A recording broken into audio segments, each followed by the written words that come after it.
Hello, everyone. So I'll try my best to make this class easy for you. So I'm going to create videos every time we have a lesson in this class. So what I'm going to do is I'm going to upload this, and you'll find this on my YouTube channel.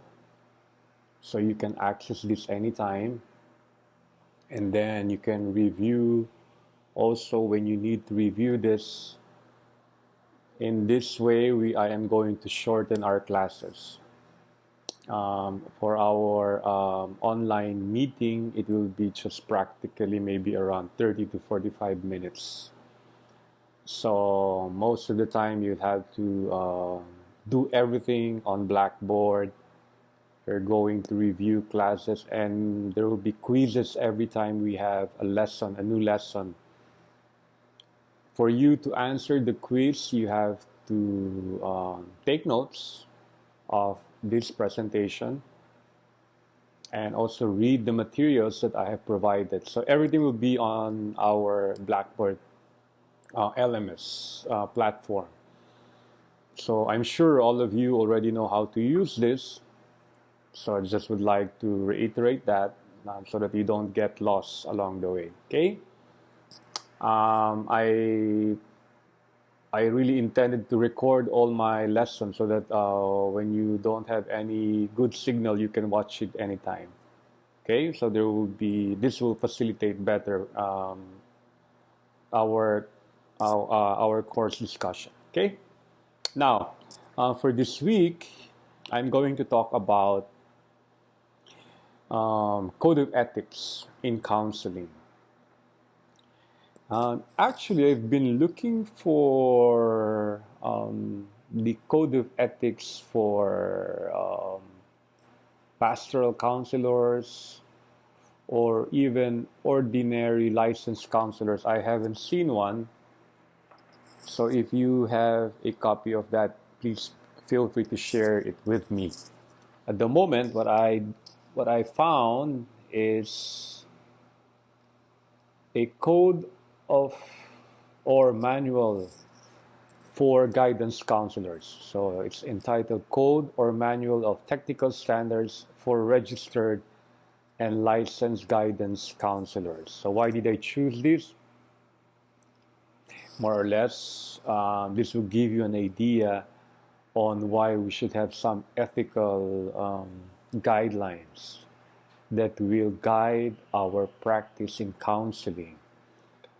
How I wish that soon pastoral counselors will have their own ethical standards or code of conduct or code of ethics so that those who practice counseling in a pastoral setting will be guided at least accordingly. The norms that will guide our best practice will be the norm for our best practice. Okay?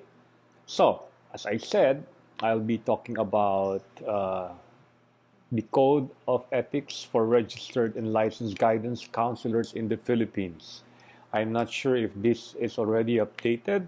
However, just for the sake of discussion, I will be highlighting some points in their code, and I'll be discussing them so that you will have an idea of what we need to do, especially when you start counseling people. Okay? Marami sa inyo, pag naging pare, naging mga madre, pupuntahan tayo ng mga tao, people will come to us, and then they will be asking for guidance or counseling or even spiritual direction. In fact, many of these ethical standards are also applicable to spiritual direction. Okay?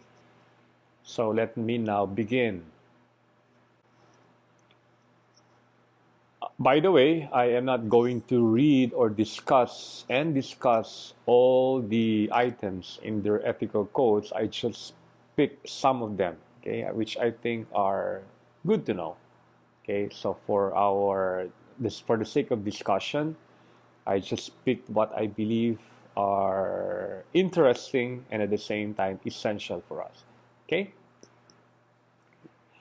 Number one is maintaining a standard of good practice. All clients are entitled to a standard of practice from practitioners in guidance and counseling. Standards of good practice require professional competence, good relationships with clients and colleagues, and commitment to and observance of professional ethics. Here, what is being mentioned here is the importance of, why we need to be competent and why we need to commit to professionalism. Okay, why we need to have a good relationship with our clients. These are principles that are necessary to be part of any ethical practices in counseling. Okay? Mamaya, we will be talking about in details what makes a competent or committed or professional counselor. Kaya this will guide us in our own practice. Kung sakasakali mo maging counselor kayo in the future, or not even becoming a professional counselor, because in your own little way, you may be an informal, not professional counselor, but as I said earlier, people may come to you and ask for guidance from you and from us. So in a certain manner, it's always good to be professional in our practice, okay? Okay, number one, practitioners should give careful consideration to the limitations of their training and experience and work within these limits, taking advantage of available professional support. If work with clients requires the provision of additional services operating in parallel with guidance and counseling, the availability of such services ought to be taken into account, as their absence may constitute a significant limitation. As you can note now, these codes are very, very straightforward. It's easy to understand, very practical, very concrete, simply because the intention of these codes is to guide counselors on the right behavior, on how to relate with our clients, with their clients, and how to be a professional counselor. Okay? So, first is that knowing your limitations. I don't expect that after this course you will be all experts in the different theoretical frameworks or theories or therapeutic approaches, no, in counseling. No, of course I don't. What will happen here is that I'll be giving you some overview and general knowledge on the different concepts that operate within these different theoretical frameworks or theoretical approaches to doing counseling. Okay? So I don't expect you to be experts. That's why, from the very start, we get to know our limitations. Hanggang saan lang ba yung pwede ko ibigay? Ano ba yung kaya kong i-offer? I have to be aware of that.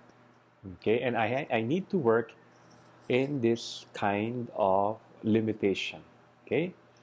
So, if work with clients requires the provision of additional services, kailangan tingnan natin ano pa yung pwede makatulong sa kanila. Dito papasok yung referral. Okay? If you are aware that this is beyond your training, so it is very wise and responsible of you if from the very get-go, when you interact with your client or whoever comes to you, you can always think and refer them out. Okay? Referring them out to another one whom you think is more capable and more trained, then that is good. Why? Because it's for the good of our client. Okay? Baka magkamali pa tayo, no? Imbis na makatulong tayo, mas makasama pa tayo dito sa ating mga kliyente o yung mga taong lumalapit sa atin. Okay? Or another thing is, if you think that you're already overwhelmed with so many work and you cannot give time for them, then you will have your own limitations also. Refer them out. Okay? Next. So I skipped number 2. I went to number 3. Dual relationships arise when the practitioner has two or more kinds of relationship concurrently with the client. For example, client and trainee, acquaintance and client, colleague and supervisee. The existence of a dual relationship with a client is seldom neutral and can have a powerful beneficial or detrimental impact that may not always be easily foreseeable. For these reasons, practitioners are required to consider the implications of entering into dual relationships that are likely to be detrimental to clients, as they are accountable to clients and colleagues for any dual relationship that may occur. So what does this mean? Dual relationships can happen, like, for example, he's your friend, a very close friend, you know, and then he would like to enter a professional relationship with you. He would like you to be his counselor. Okay, so that is kind of dual relationship. Or for example, he is your client in a business, okay, or your staff, and then he will or she will enter into a professional counseling relationship with you. Okay, those are dual relationships, and that may not be helpful to them. Just imagine, no, kung business partner mo counselor mo, o kaya yung kliyente mo ay yung counseling mo.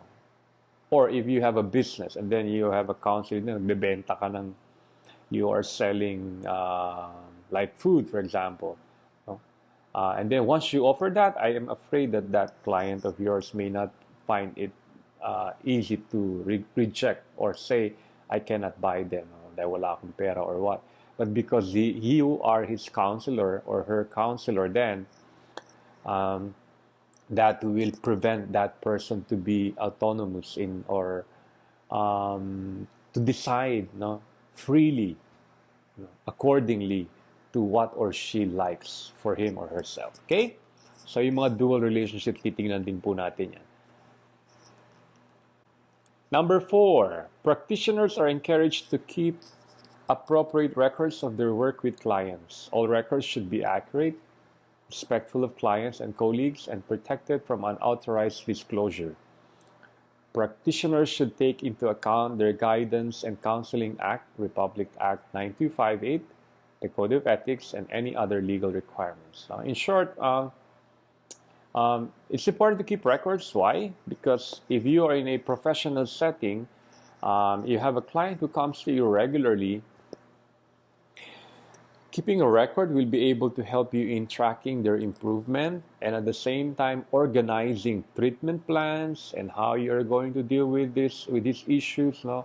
At kung lahat siyang recorded, mas madali, no? In a way that will guide you in your practice so that you will be informed. The next time he comes or she comes again, it will be easier for you to recall or recover information that you have discussed in the past, so that will help you out in your next session with the person, no? So professional counselors, guidance counselors, no, they are encouraged to keep appropriate records, no? And meron din mga legal implications din ito, no? And part of that also is we cannot just disclose them. Now we have that Privacy Act, no? Itong mga bagay-bagay nito, anything that has something to do with professional practice like counseling, guidance counseling, then the one that you write is only for the intention is that's practically owned by your client. Ilang pinapasabi nito. No, we protect that confidentiality. Kaya when you start to become counselors, no, mahalaga ang confidentiality. Why? Because counseling is a trust building relationship. If there is no confidentiality, how will the person trust you? I don't think your client or whoever comes to you for counseling will disclose something that is too personal if you don't keep things confidential. Okay? So just a word of advice, no, napakahalaga. Even though you're not professionals, no, sa atin, Now, we value confidentiality, especially if that is for the good of a friend or what. Now, we value that now, because the moment we break that trust and confidence, it will be difficult now for somebody that who comes to you to disclose more information. Why will I disclose to you? Because I know you are not, you don't keep things confidential.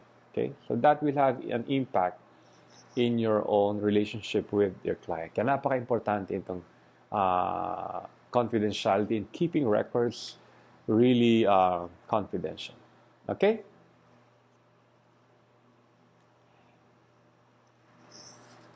Another thing that is found in their code of ethics is regarding maintaining competent practice. Number 6, all practitioners must have regular and ongoing continuing education in view of professional development. Managers or directors, coordinators or supervisors, educators, researchers, and providers of counseling services, including volunteers in counseling centers and various settings, are required to review periodically their need for professional and personal growth and to upgrade their skills, knowledge, and competencies. Now, ongoing formation, napakahalaga. That's very important. You know why? Because every day, I'm sure there is new knowledge coming out. And if we keep ourselves informed and current, that will make us help us become more competent in our practice. If you are just reading a book that is written in 1960s, or if there is any such book that is written in 1960s on counseling, and if we are going to use that as a textbook, that alone, I'm afraid that we are going to miss a lot of new developments, a lot of new findings that will inform our practice. That's why it's so important that we make sure that we undergo ongoing formation, because I am sure many of in the field of counseling, many of the knowledge that we learn today in the future will not be enough, or the things that we learned in the past, we might miss that, and then we might end up doing that still today, only to find out that that practice or theory has been debunked already as not helpful. So what happens then? We do more harm than helping our clients. Tayo pa naman sa seminary, kapag may natutunan tayo isang bagay na noon, minsan doon lang tayo, we are stuck. And when we are stuck in that kind of framework for life, and then we are going to miss so many new knowledge that could be even more helpful in what we've learned already in the past. Okay? Kaya ongoing, napaka-importante. Always learn, always study and research on new things out there. And to do that is that make it a part of our program na meron tayong ongoing formation. Okay? In number 7, it says regularly monitoring and reviewing one's work is essential to maintaining good practice. It is important to be open to appraisals and assessments and be conscious in considering feedbacks from colleagues. Responding constructively to feedbacks helps to advance the practice. I think this is very, very important. If you are in a professional league, part of growing and improving is to listen to feedbacks from our colleagues. Let's admit, we don't know everything. We have our own expertise. And if we gather and put all our heads together and we listen to feedbacks from others, we improve our knowledge.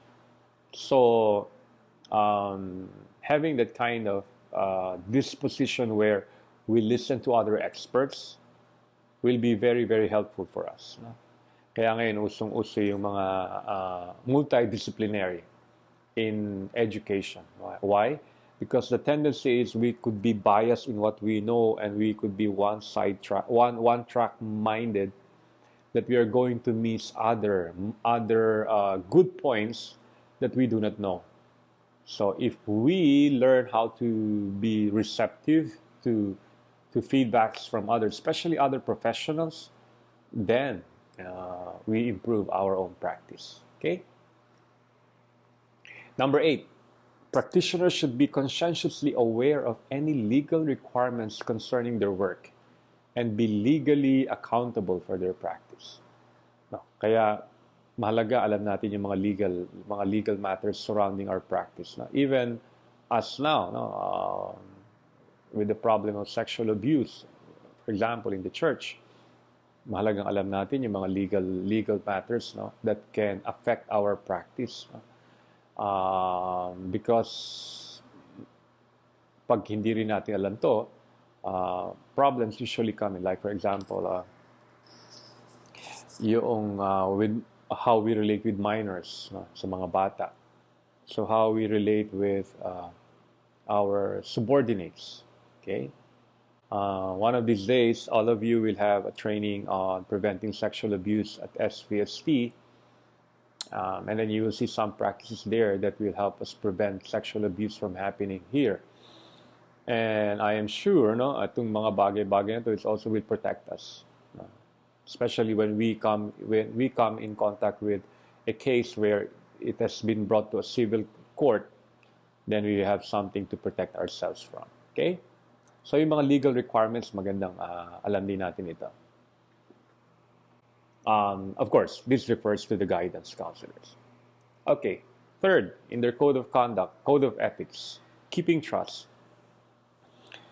The practice of guidance and counseling depends on gaining and honoring the trust of clients. Keeping trust requires an attentiveness to the quality of listening and respect offered to clients, culturally appropriate ways of communicating that are courteous and clear, maintaining respect for privacy and dignity, and careful attention to clients' consent on confidentiality. Okay? I mentioned something like kanina, a while ago, about how we can keep confidential things, no? And also clients' consent in a professional setting. That's the first thing you do, no? We make sure that they have an informed consent, that they sign a form, and then also in matters of confidentiality, because there are in the practice of counseling, like for example in the U.S., no, confidentiality has limitations. So if you're going, for example, to kill yourself or kill someone, or you're going to abuse someone, then that confidentiality no longer holds. No? The counselor is duty-bound to report you. So yung mga ganun, may mga forms yan na kinakailangan. But just the same, keeping trust, importante yan. No? Yung listening natin and yung respect. No?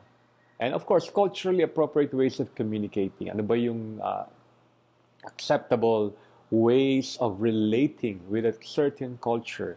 Of course, we need to be courteous and clear and maintain that respect. In that way, we build that trust. No? The trust between the counselor and the counselee will definitely grow. Okay? Number 11,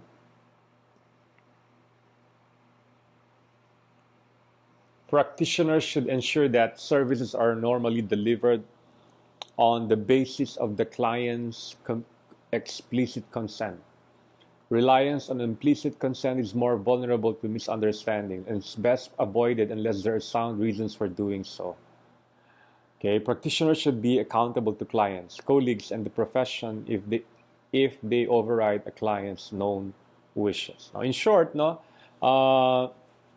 before we offer something, like what kind of treatment plan you want to apply to your client, no, make sure that your client knows that and agrees to that.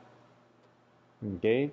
We are not going to, I don't think we will be going into that detail in this course, no? Something like that. We'll have to have a treatment plan that it's written down, and then how you're going to relate that to your client. Of course, for guidance counselors, they have a plan for their client, and before they do or apply or use a certain technique, it is important that is clearly understood by the client. Okay? Whatever practice that you're doing, whatever, the guidance counselor is using, it is always good to make that known to the client, and the client will agree to that whenever that is being used to treat whatever mental issues the client has. Okay? When clients pose a risk of causing serious harm to themselves or others, the practitioner should be alert to the possibility of conflicting responsibilities between those concerning their client, significant others, and society. Consultation with a supervisor or experienced practitioner is strongly recommended. Whenever this would not cause undue delay. In all cases, the aim should be to ensure for the client a good quality of care that is as respectful of the client's capacity for self-determination and trustworthiness as circumstances permit. Okay? Ito yung sinasabi ko kanina, no? If there is that problem where you see that your client can harm someone, okay? Or sarili nila. So where do you stand? Will you not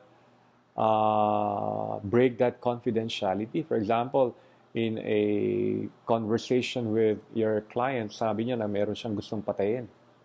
I want to kill someone, and I already bought a gun. So what do you do? Okay? So that is why here, it will be good for the client if you break that confidentiality. Right? Because once that is completed, for example, the client murdered somebody, then that will put him also in danger. And to address these concerns, ito yung sabi ko kanina na yung informed consent form or limitations in confidentiality, before you even begin your counseling, you are already able to discuss that with the client. Telling the client that, yes, all the information that I gather from you are confidential. Nobody can know them unless you yourself disclose that to them, or you allow me to disclose that to them, okay, in writing. Okay, so yun sign that, except in that form. Sometimes many times they put that clear, black and white, except confidentiality can be what's the word? Can be removed when, for example, you are causing harm to someone or to yourself. Okay, in that case, confidentiality will be overruled, and I am duty bound to report you to someone who will be able to help you. Okay? So from the very start, no? Kaya it's a good practice when you start something like, if somebody goes to you and tell you, can you be my spiritual director? Oh, sure. Okay, then you talk to them. You know what? I would like you to know that whatever we talked about in this clinical room or office will remain here. Nobody will get to know that. Unless you are going to harm yourself or harm others, then I am duty bound to tell others that can, others, I will have the responsibility to let others know that so that they can help you. Okay, make that clear. Now, tell that to your client. So in that way, if ever that happens in the future, then you have to tell him, since you already, we talked about this, napag-usapan na natin to before, right? And I know that you want the trust, that you trust me so much, but I have to help you, and to help you means that I will have to tell your superior or to anyone that can help you so that you will be prevented from harming someone or harming yourself. Okay? Number 14, respecting confidentiality is a fundamental requirement for keeping trust. The professional management of confidentiality concerns the protection of personally identifiable and sensitive information from unauthorized disclosure. Disclosure may be authorized by client's written consent or the law. Any disclosure should be undertaken in ways that best protect the client's trust. Practitioners should be accountable to their clients and to their profession for management of confidentiality in general and particularly for any disclosure made without the client's consent. Okay? In short, importante, again, we're talking about how do we manage confidentiality, and it's always to protect our client. Okay? However, this confidentiality may have some limitations, especially when in legal matters that we are bound to disclose that, or the client has a written consent to disclose that. No? Then we have no choice but to submit. Okay? But again, the idea of confidentiality is always to gain the trust of our client. Number 16, practitioners must not abuse their clients' trust in order to gain sexual, emotional, financial, or any other kind of personal advantage. Sexual relations or any other type of sexual activity or sexualized behavior with clients are prohibited. Practitioners should exercise caution before entering into personal or business relationships with former clients and should be accountable if the relationship becomes detrimental to the client or to the profession. Okay? Here is what we have that power relationship. Now, when you are the counselor and then you have a client, now that client may be very vulnerable, now, and you know all the psychological, emotional, and all the hang-ups of the person you are with, and that can be taken advantage of. That is why here it's so important that we not abuse the trust given to us by our clients. No? So, in almost all ethical standards, I think, no, pinagbabawal yung sexual relationships with client. Okay? Because once you enter into a sexual relationship with your client, then you somehow you desecrate that trusting relationship. No? Even though your client falls in love with you. No? Why? Again, because of that power relation. No? That's a trusting relationship. There are times that your client may be projecting or experiencing transference. No, so you are duty bound to not take advantage of that, so that because they are in a vulnerable state whenever they come to us or come to you for counseling. So always maintain that boundary. No? That's very important. No? Maintain that boundary because that can be taken against us. No? Once we fall into a relationship that is sexual by nature with the client. Okay? In short, pinagbabawal yan. That because maraming complications na once na yung kliyente mo magiging sexual partner mo rin. Okay? Number 4, teaching and training. All practitioners are encouraged to share their professional knowledge and practice in order to benefit their clients and the public. No? I think this is very, very straightforward. No? Once we share our knowledge to everyone, no, people will benefit. And I think that's the use of knowledge. Why we study, why we train ourselves, no, with the idea of sharing our knowledge to our community. Why? Because when all of us grow in knowledge, I think that will benefit the whole community, not only you. Okay, in terms of our practice, no? Kaya nga, we do trainings. For example, again, let me go back. Like now, what we're doing, we train, for example, in preventing sexual abuse in the church. What do? We give training to everyone.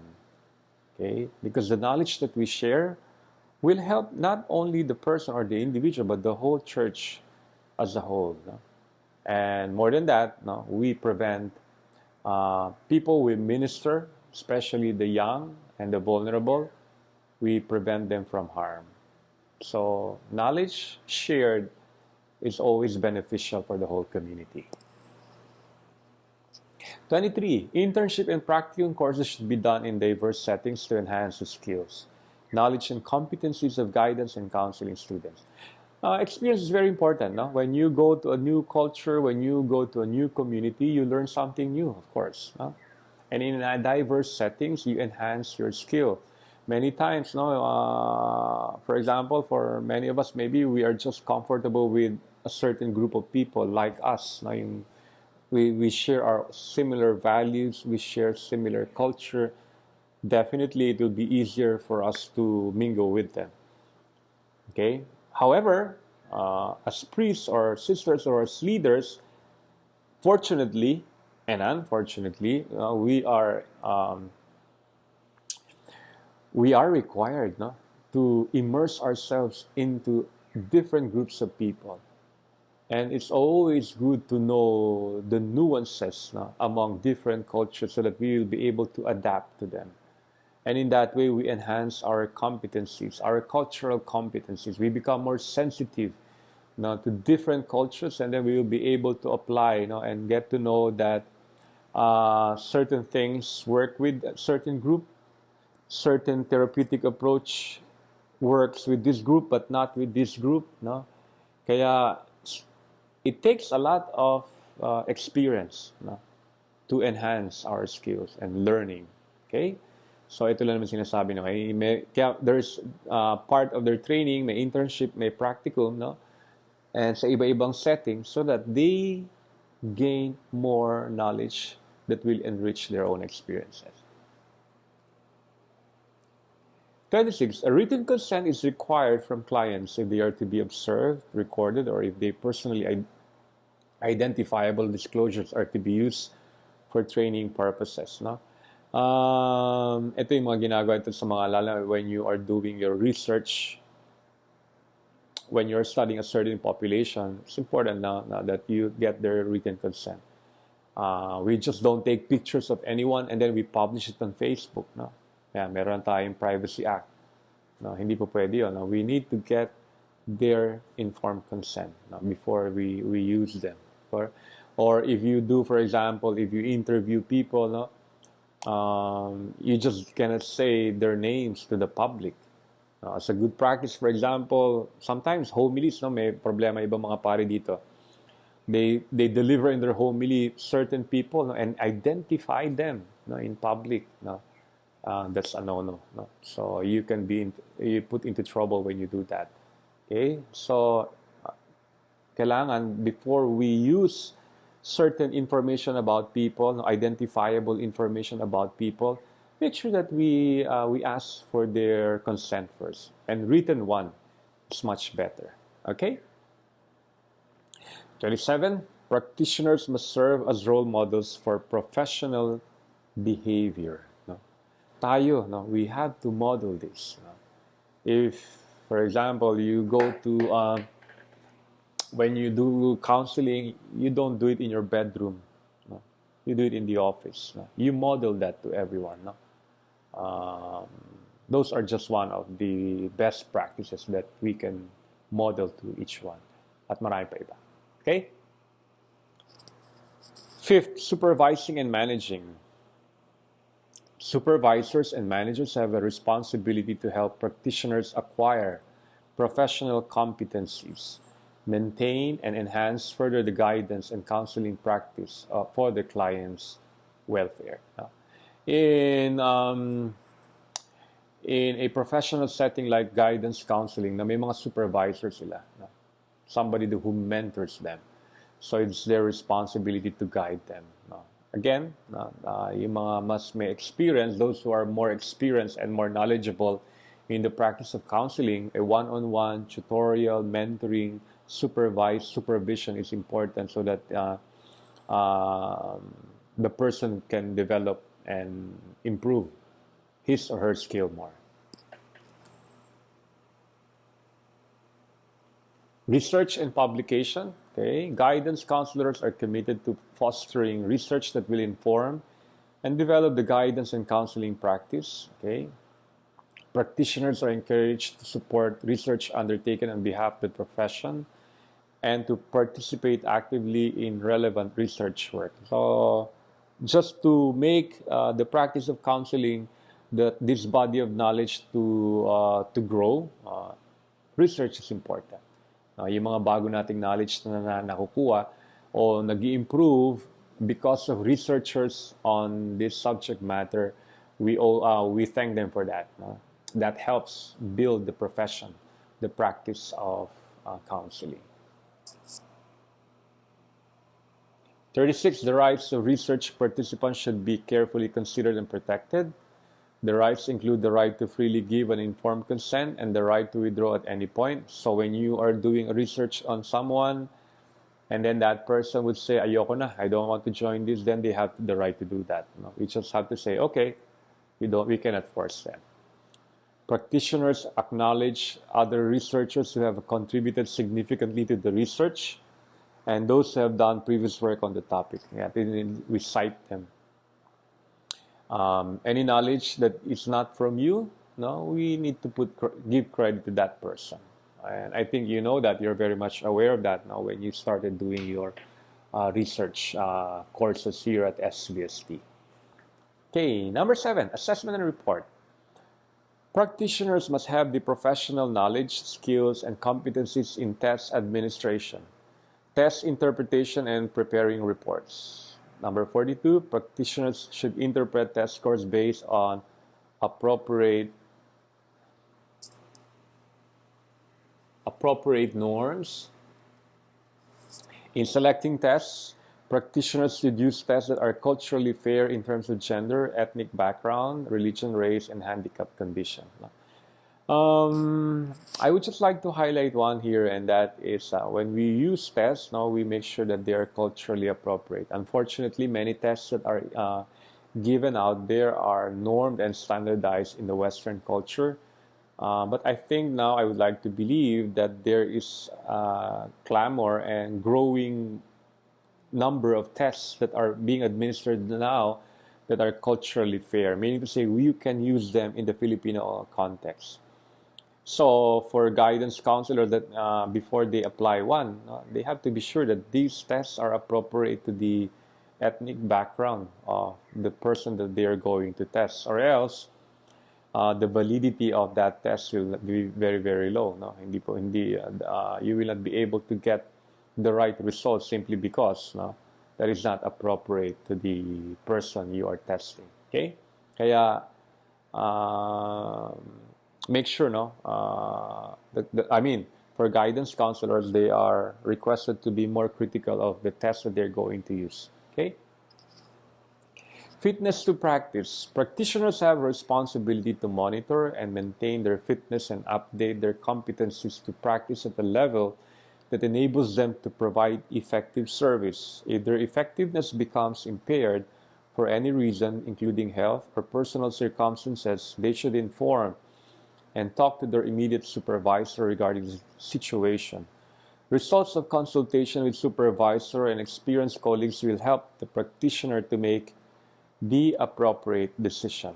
Okay? I think it's very obvious, that we need to be healthy so that we can be effective, in giving our services. That's why we have that responsibility. You, when you become a counselor, if you become a counselor, a professional one, then you will be responsible to monitor your own fitness.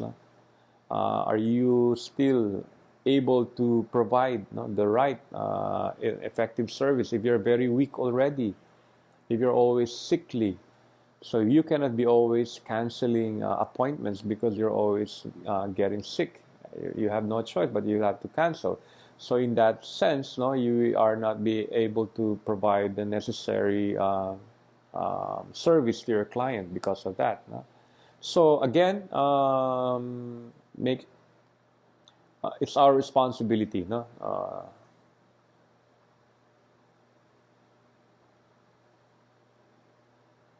So anything that has something to do with our health issues, that can impede our practice, for guidance counselors, if that will impede the practice, they have to inform the supervisor. Okay.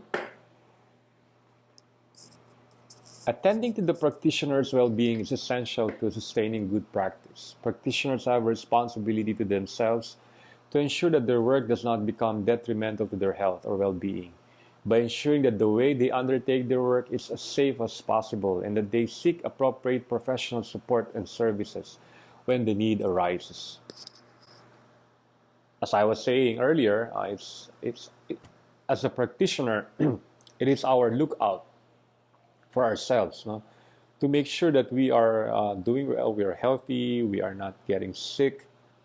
mentally, also psychologically. That's why if you are if guidance counselors are undergoing some mental health problems like depression, no, the responsibility to seek appropriate professional support as well. Okay, because how can you provide a counselor provide help to their clients if they themselves are suffering from depression or insomnia or anxiety or panic attacks? No? That will for sure affect their practice. No?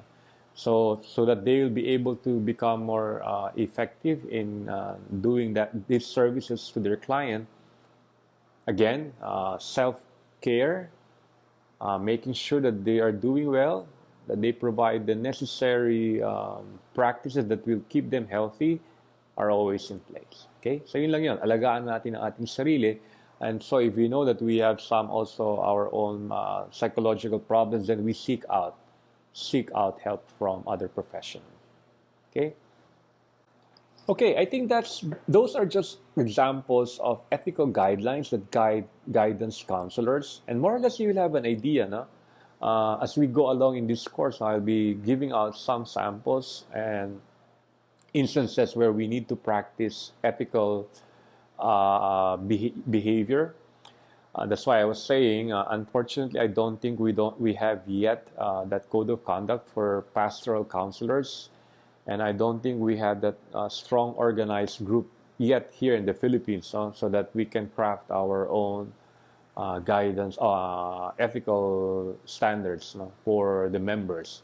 But for the meantime, it's good to have some knowledge on this one, at least how others are practicing, so that we'll have an idea. When you become also, you don't need to have a code of conduct that's clearly specific for you, but at least the best practices that they provide us can be a tool that will guide our own personal practice. If ever, once you take counseling, though not professionally, maybe informally, people come to you, then by all means, use these ethical standards that will make you safe, keep you safe, and at the same time also your own clients.